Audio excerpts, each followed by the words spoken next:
So we've done all three properties, but now what if you have two properties in the same problem together, right? So what if we had log base 4 of x to the 4th times z to the 10th. So those are multiplied together. So we're going to look at the product property to expand those to get our x to the 4th and z to the 10th in their own expression. So we get log base 4 of x to the 4th plus log base 4 to z to the 10th. And then I can still expand that even more because I have these exponents here. So I'm going to use the product property to pull those numbers out in front. Okay. And if you wanted to, you could even simplify this further because you can pull a 2 and a 2 out of there. And so if I pull a 2 out, I could have 2 times log 4 of x plus 5 log 4 of z. Okay. All right. Next, we have log base 2 of 5x to the 9th plus log base 2 of x to the 7th. So it's expanded, and I'm wanting to combine them together. So I'm going to use my product property and multiply those together. And I'm also using my law of exponents. When I multiply a variable that have an exponent, what do? I add them, so I get x to the 16th. Okay.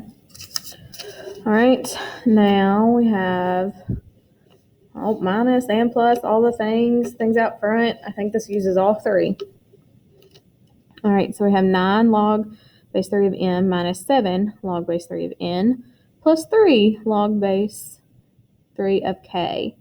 So I'm going to, first, I know all these have exponents. So my first step is I'm going to rewrite that and have all my exponents brought into the exponent position.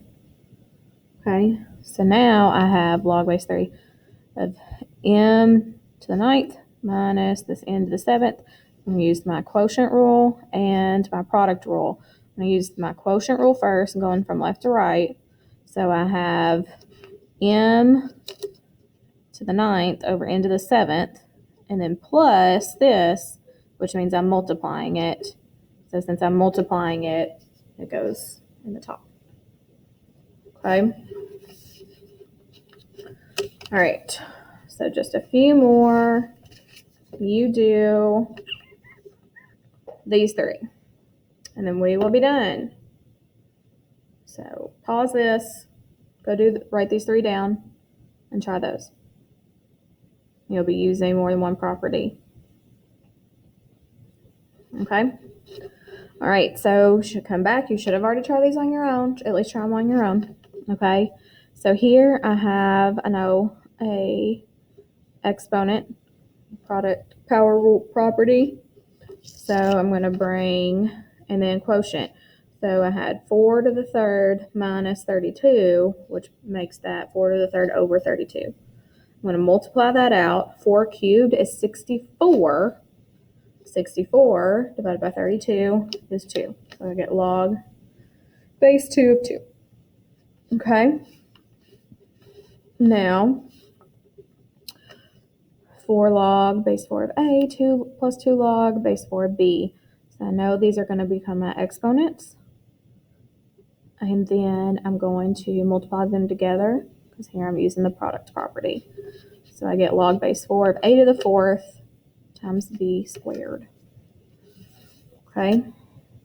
Now this last one was a little trickier. Again, if the square root throws you off, rewrite it as log of 7x cubed all to the 1/2. So I know this is going to come down, right? And so that came down. I have log base 7x cubed. And you would think maybe this exponent would come down, but it's only to this x. It's not, we're not cubing the 7 too. So, but these are multiplied together, so I can break them apart using the product property. So now I have 1/2 log 7 times plus log x cubed. Now I can bring this out front and have 1/2 log 7 plus 3 times log of x.